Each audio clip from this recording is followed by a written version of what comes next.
Before we get on with today's show, I want to tell you about a free event that's coming on September 24th at 7 o'clock Eastern Standard Time. Myself, Sam Smith, and Erkita DeRuin will be hosting a meet and greet where you can meet the podcast hosts for MCAT Basics, Prospective Doctor, the 1 Minute Preceptor, and the Medical Mnemonist. This will allow all of the listeners of our shows in the Prospective Doctor and Med School Coach podcast network to come on, ask us questions, and just converse with us. It's going to be a lot of fun. And to register, all you have to do is go to go.medschoolcoach.com/podcasts and register for free. That's go.medschoolcoach.com/podcasts. Welcome to the Prospective Doctor Podcast, brought to you by Med School Coach. Pre-med and medical students alike are encouraged to tune in each week for tips on how to become a strong med school candidate, gain acceptance into the school of your dreams, and succeed on your journey toward residency and becoming a doctor. Welcome back. This is Chase DeMarco from the Medical Mnemonist podcast, filling in again. And today I'm joined by Dr. Cory Fawcett. Cory, how are you doing today? Hey, very good. Chase, thanks for inviting me. Thanks for joining us. We have a lot of interesting material to talk about here because not only are you a private practice general surgeon, you're the author of several award-winning books related to doctors' guides, so to speak, such as The Doctor's Guide to Starting Your Practice Right and The Doctor's Guide to Eliminating Debt, as well as others. So you have a lot of guidance for doctors and, in this case, future doctors. I'm actually not practicing anymore. Retired from my practice not long ago. And I decided that in my second half of my life, what I wanted to do instead of treat patients was help doctors improve their position financially and have a better life at home. And that starts clear back in medical school. So I took a new path. I don't consider myself retired. I consider myself repurposed. And now I have a new mission. I like it. I didn't realize that you're no longer practicing, but congratulations on the semi-retirement / alteration of direction. Yeah, some of the internet police don't think I've retired because if you're still writing books or you're doing podcasts, they think, hey, you're still working. What are you talking about? But this is a completely different way of life, completely different job than taking call, covering emergencies, doing surgery, and working in the middle of the night. So it feels retired, even though I still have something to do. It's nice to have a purpose in life. Agreed. There's nothing more fun than creating content, in my opinion. Yeah, I really like that. I would have never thought, if you asked me 10 years ago, would I ever write a single book? I would have said, are you kidding? I don't write.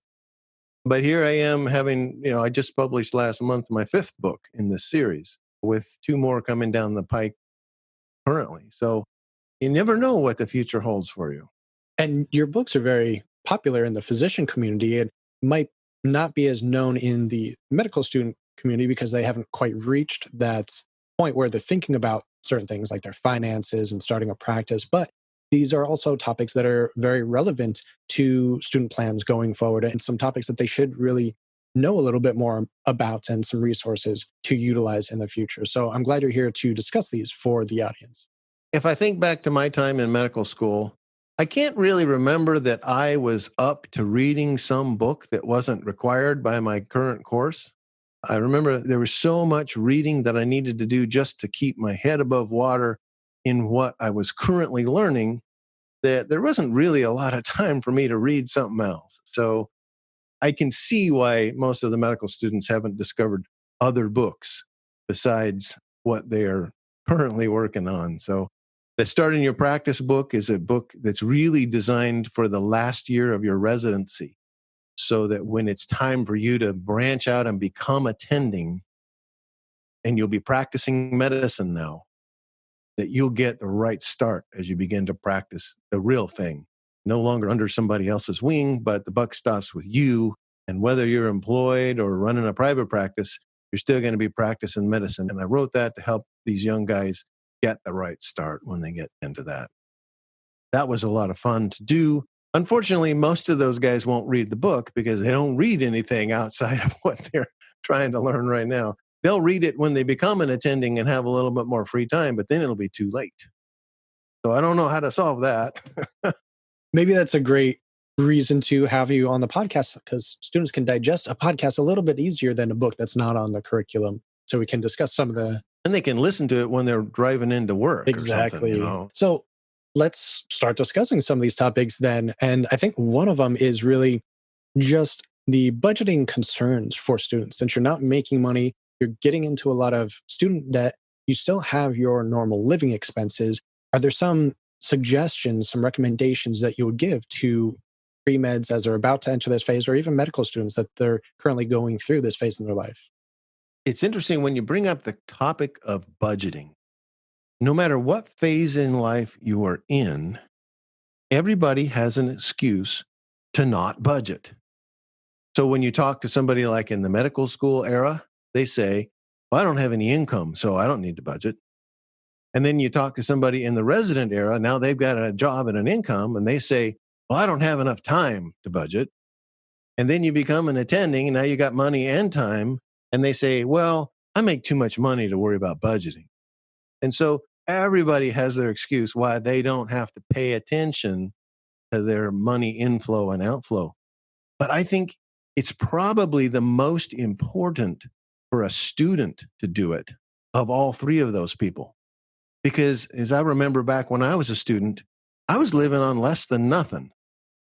When you have to borrow money to eat, that's not good. And you start borrowing this stuff. And I remember going to a lecture at a medical school. And on the way, I drove right past the soup kitchen.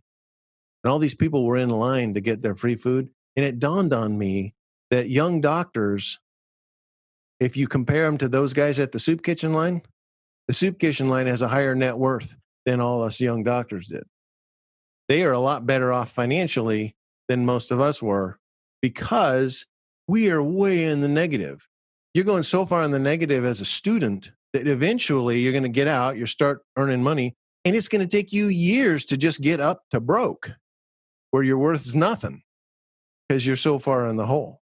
So for medical students, I think budgeting is super important because you have got to keep that negative as low as possible. You don't want to be going away from zero if you don't have to. And your number one concern as far as financial for investing for the future is to not borrow money. So everything you can do to not borrow money is a winner. For every dollar you borrow as a medical student, you're going to have to earn $4 as an attending to pay it back. And that hurts. And so if you will work hard on your budget, you say you don't earn any money, but you do get a loan stipend payment. You collect your money for the loan, and now that's almost like having your paycheck, and you've only got that much to spend. So budgeting is really important for these guys so that they don't end up borrowing more and more and more. An example might be, you think, well, I can just borrow money. Why do I need to put up with having a roommate? I can just borrow a little bit more money, and then I don't have to have a roommate. But their number one job should be to not borrow money. And if getting a roommate means not having to borrow more money, they're going to be so far ahead. Later on, I meet all these doctors that struggle to pay that money back. And they never felt that that was going to be true while they were borrowing it. I would say that budgeting concept for medical students, very important. I kept a budget when I was in medical school, and I still have, I saw it recently, I still have those sheets where I wrote down all my expenses. And I was living on my stipend of $600 a month back then. Work on your budget and keep it accurate. I can definitely find some commonalities there. I think I was only up to $800 or $900 a month through basic sciences and at least to third year, which was pretty low considering almost all of that was rent. And even with having roommates, and that is a whole headache, but it's worth it to budget later on, is far lower than a lot of my colleagues and classmates were at. And that ability to see where I was at when in comparison other students were not keeping tabs, or they're okay with that extra $200 or $300 a month to live on their own, probably don't see how that's going to add up in a couple of years. I think most of them feel that they will make so much money in the future. And compared to what they're making currently, yeah, they do make so much money in the future. But if they pile $800,000 of debt on there, you basically have an expensive home mortgage and you're homeless. You got no home, but you got the mortgage to pay. And that becomes very difficult to deal with. And I think often we feel that when we look into the future and we think, oh, I'm going to be making so much, this little thing like whether I, borrow enough money for a roommate or not, doesn't seem to matter at that point. And they just don't realize what effect that will have 15 years from now.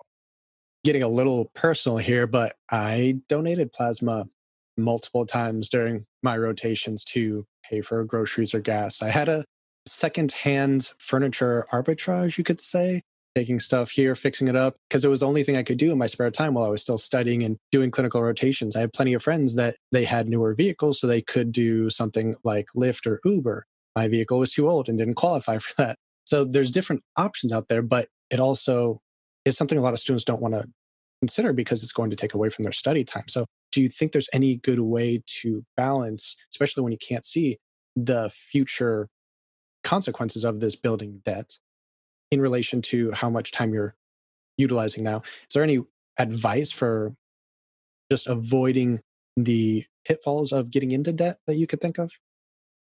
One of the things that I talk about in my book is Debtabetic neuropathy. And it's a new term that I use for doctors. And by the way, I sold plasma too when I was, I didn't know that was a thing until I was a starving medical student. And I thought, oh, what? They'll pay me just to go sit there and stick my arm out? I'm in, So what happens with Debtabetic neuropathy is if you think back to the time you first borrowed money, it was probably as your freshman year in college, you might have borrowed something. And that first time you were just maybe a little bit scared about, that's a lot of money, the first time you did it. And then by the end of the year, nobody came at you. Some big dude with a bat didn't show up wanting the money back. And you didn't have to make any payments. It was just all deferred till later. So next year, it became even easier to borrow the money. Oh, okay. Yeah, I'll just throw another batch on the pile. And then the next year, it was easier. And then each year, you're just throwing, I'll just throw some more on the pile. It won't make any difference. It doesn't seem to matter how big the pile gets. I can deal with it later. And so you get this numbness to debt. Debt doesn't mean anything to you anymore. And that's what Debtabetic neuropathy is. Many medical students maybe don't know what neuropathy is, diabetic neuropathy, which is what this is a play on words for. But that's what diabetics get, numb feet. And then those numb feet, you don't know if you got an injury on your foot. And then the injury can get worse and worse without you noticing it. And pretty soon you could actually lose your leg. Diabetic neuropathy could cost you your leg. And Debtabetic neuropathy can cost you a lot more than that. Some people end up financially in a position where they commit suicide or they have burnout or they get divorced. I mean, it's a very expensive problem. Doing things that remind you to avoid this Debtabetic neuropathy and things like, for instance, we talked about a roommate. You want to have a roommate so you can cut your housing bill in half. But what about things like how you eat? It's super convenient just to pop into the cafeteria at the hospital and get lunch. But if you instead took your lunch is a whole lot less expensive if you made it, and it's probably a whole lot more nutritious. You're going to get quickly walking through the cafeteria and grabbing something fast. So little things like that. Another one is buying a car. You mentioned your car wasn't good enough for an Uber, but there are a lot of medical students who would then say, oh, well, I probably should have a better car. And so I can just borrow more money on my student loans and get a car. Borrow 20 grand and get a car. But the thing is that 20 grand, you're going to have to earn 80 grand to pay it back. Is that car really worth $80,000 to you? If you begin to think in terms of what this is really going to cost me in the long run, then you can begin to think about ways to avoid adding to the debt. So when I was in school, I had a scholarship to Stanford for my undergraduate. And so I got out of Stanford with only $6,000 of debt. And then I went to medical school and the scholarship was over. I had to pay for everything and I had to borrow money to do it. And that first year, when I had to borrow more money, I borrowed in 4 years of college and I saw 4 more years coming down the road. This is going to be a problem. I decided to join the Navy. And I went through the rest of medical school on a naval scholarship so that I didn't keep going in the hole. But I was thinking about it. Had I not been thinking about it, I'd have just kept borrowing the money. And I think medical students just got to think that this money is going to cost me way more than I think it's going to cost me in the long run. And if you just keep that in mind, 4-to-1, you're going to have to earn $4 to pay off every dollar you borrow. Those dollars start getting expensive. At Med School Coach, we know that getting into medical school is hard. In fact, 60% of pre-meds who apply to medical school don't even get accepted. And if you want to get accepted into a top medical school, it's even harder. It's a complicated process, and even students with great grades and MCAT scores get left out. That's why more students than ever are turning to Med School Coach for admissions advising. Our advisors are all physicians and former admissions committee members, so they know exactly what medical schools are looking for. One-on-one admissions advising from Med School Coach makes all the difference. Our expert team will help you develop a game plan, prepare your application, edit your essays, and coach you for interviews.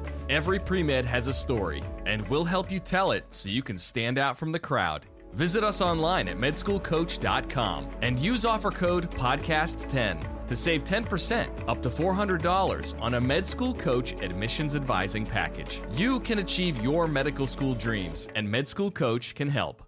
And I think there are simpler things you can do with sort of lifestyle modifications and how you look at your personal purchases. Your car, buy something that's quite a few years old, buy it used, pay cash, get something with good mileage. Or your diet, buy and cook your own food.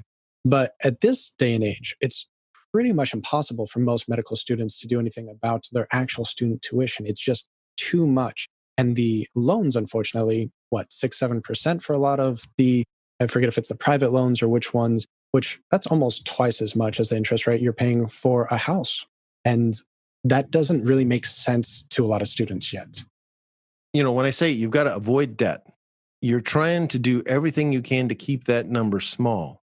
Because yes, some medical schools now cost north of $50,000 a year just for tuition. There's no way you're going to not be able to, unless your parents are footing the bill, you're not going to be able to do that without borrowing money. So you are going to be forced to borrow some money.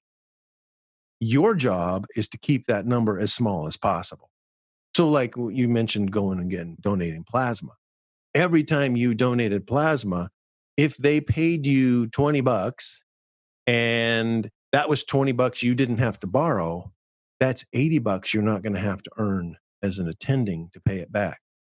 So in reality, when you think about one little thing you did, like say a $20 plasma donation, I don't even know what they're paying nowadays, but I think they were paying $20 when I did it. A $20 plasma donation, in reality, you just made $80 tax-free. And so that's the way to think about it. Yes, you're going to have debt. There are some medical students who get through without debt. I helped put my kids through college with no debt. We covered the debt. But if you don't have wealthy family, I didn't come from a wealthy family. My parents, lower middle class, they did not have the money to pay for all that stuff. I had to come up with it through borrowed money.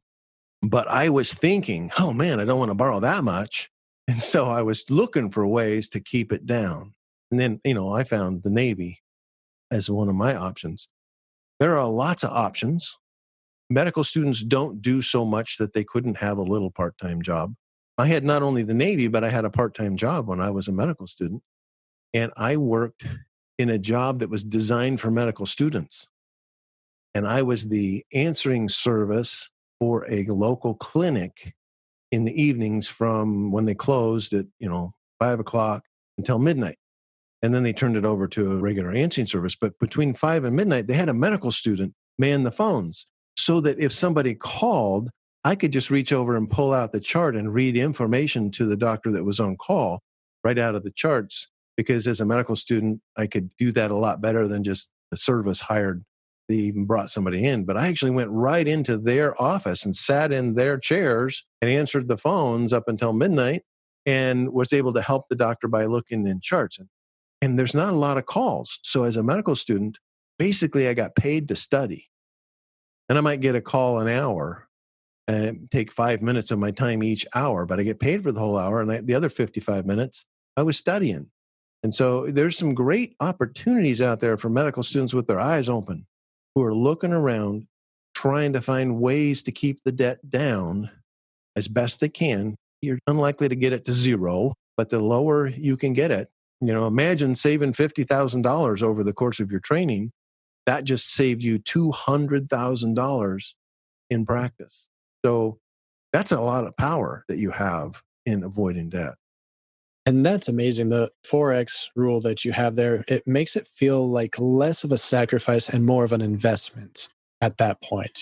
Every dollar you save being that much more significant later on just probably has a different psychological feeling to it, I would imagine.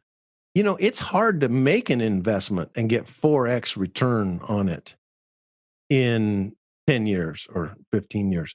That's a really, really, really good return. So the best return on investment any medical student can make is anything they did that prevented them from borrowing a dollar.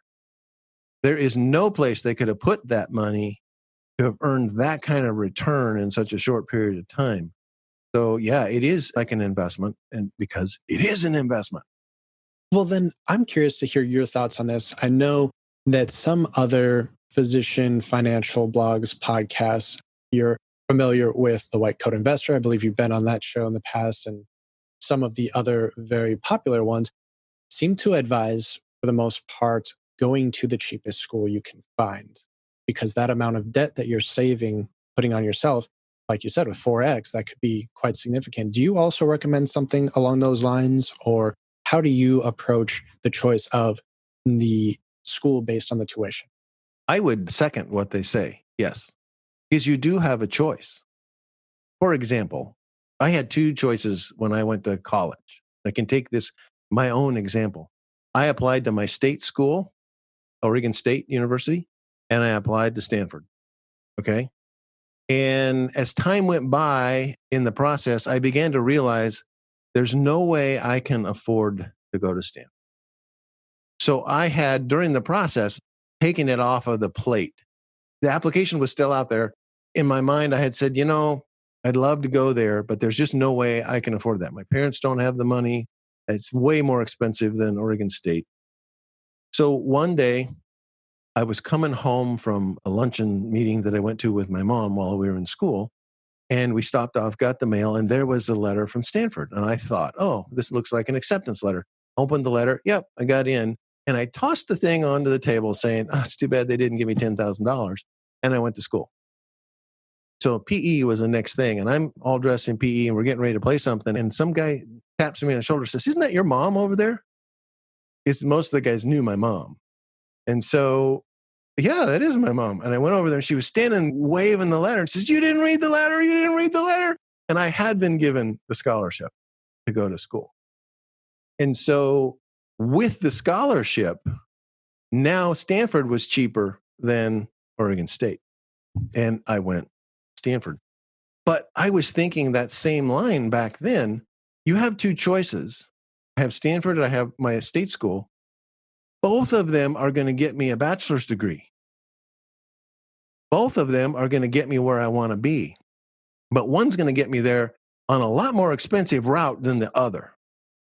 Do I really need to pick the more expensive one? Am I really going to get my money's worth from the more expensive one? Now, you can forward that to today when I talk to many attendings who have their kids in private school. And I literally have talked to people who have a second grader. They are paying more in tuition than college students pay. And my comment is, do you think your second grader is getting a college level education from that private school? Because they're paying college level numbers. The answer is no, they're not. We need to think about that when you're applying for medical school. If you've got choices, like you have a medical school in your home state, you best be applying to that one. Because if you can get through with $10,000 a year in tuition instead of $50,000 a year in tuition, that's $40,000 times 4 years, $160,000 times 4. You're talking a huge amount of money difference when it comes to what you're going to have to pay back because you went to that school.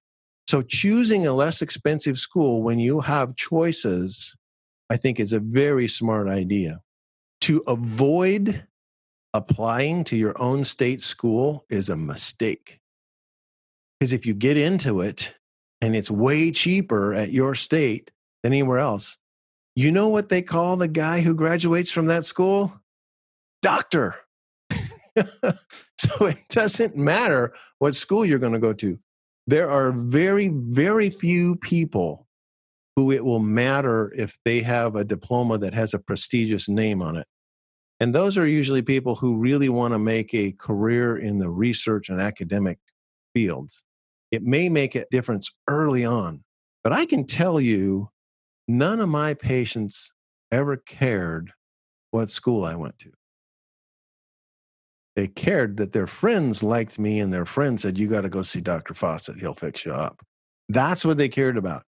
They didn't care that if I paid a lot of money to go to school or if I paid a little money. They just cared that I was a doctor.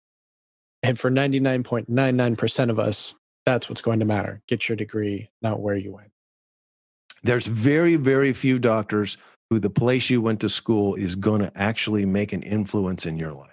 At Med School Coach, we know that matching into the specialty of your choice and the residency program of your dreams has a dramatic impact on your career as a physician. And your USMLE score is the most important acceptance factor of all. That's why more students than ever are turning to Med School Coach for USMLE tutoring. Our tutors are all 260 plus scorers and have been through rigorous training. Plus, the average student who uses Med School Coach tutoring raises their score by 23 to 55 points. There is an enormous amount of material you need to know for Step 1 and Step 2, and Med School Coach can help you be smart about how to study. We'll create a custom program just for you. Then, we'll help you master USMLE concepts where you need help most. You'll raise your USMLE score. We guarantee it. Visit us online at medschoolcoach.com and use offer code PODCAST10 to save 10% up to $400 on a Med School Coach USMLE tutoring package. You can achieve your medical school dreams, and Med School Coach can help.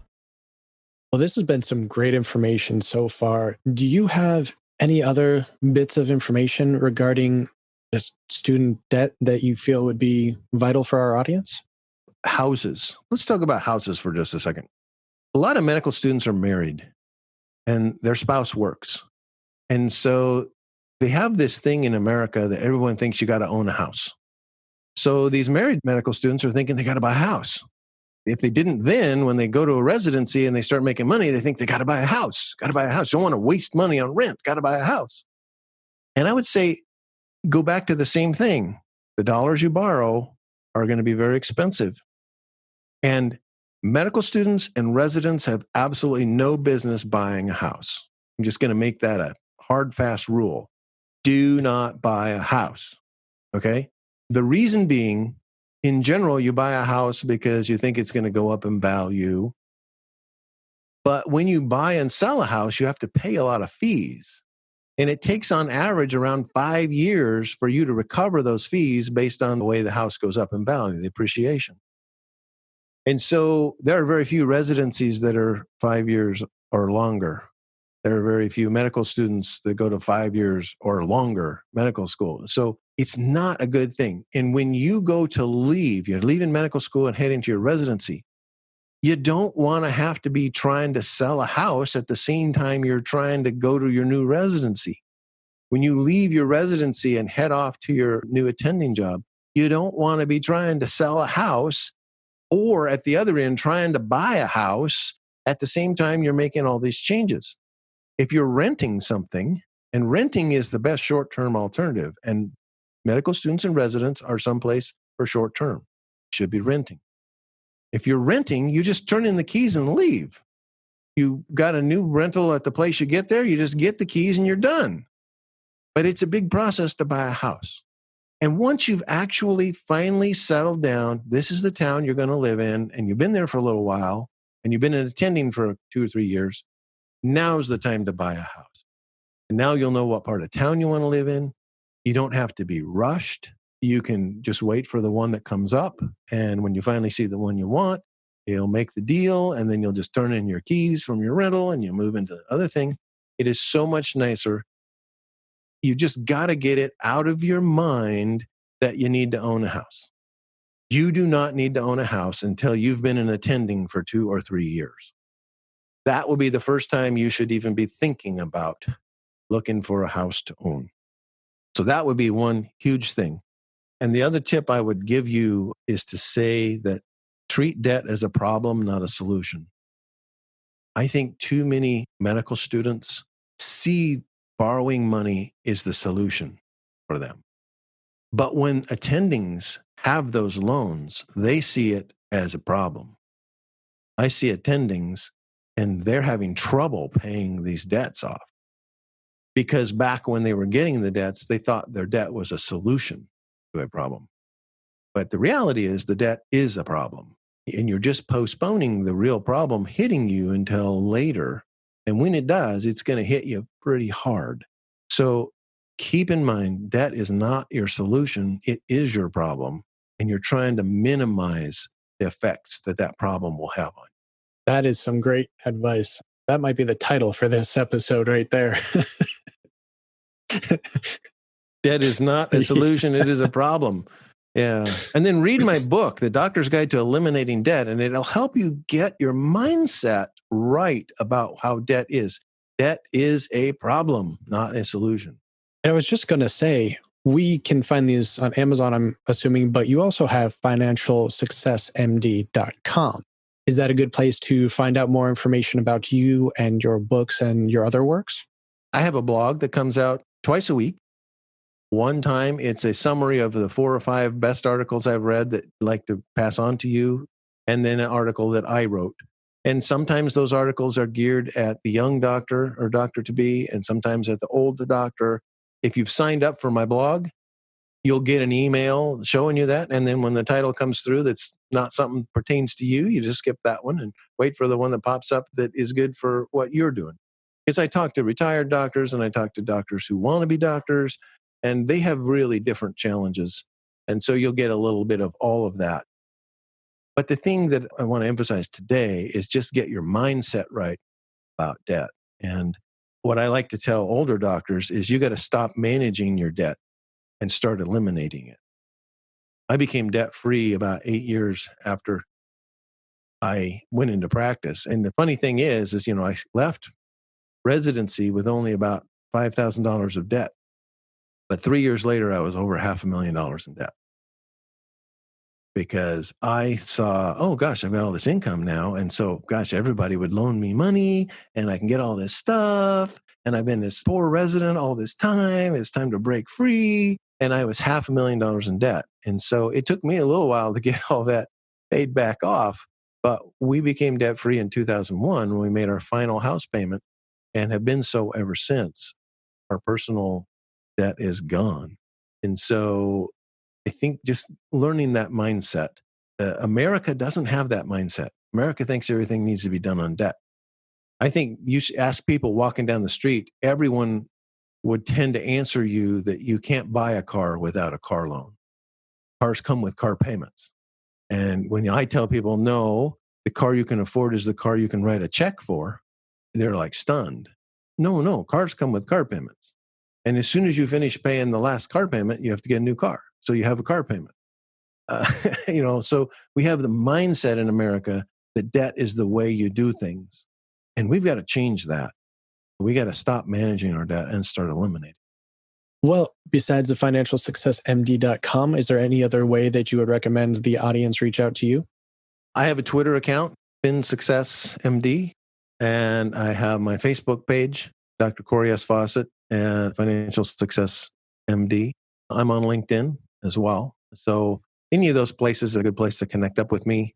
If you have questions, feel free to email me, drcorysfawcett@gmail.com. We can talk about whatever you need. Perfect. We'll add those in the show notes of this episode as well. Well, Dr. Cory Fawcett, thank you so much for coming on the show today. Hey, thanks. It was a pleasure. Each episode of the Prospective Doctor podcast is brought to you by Med School Coach. To access articles, videos, webinars, and free tools to help you succeed on your journey toward medical school and beyond, visit our website, prospectivedoctor.com. We hope you tune in again next time.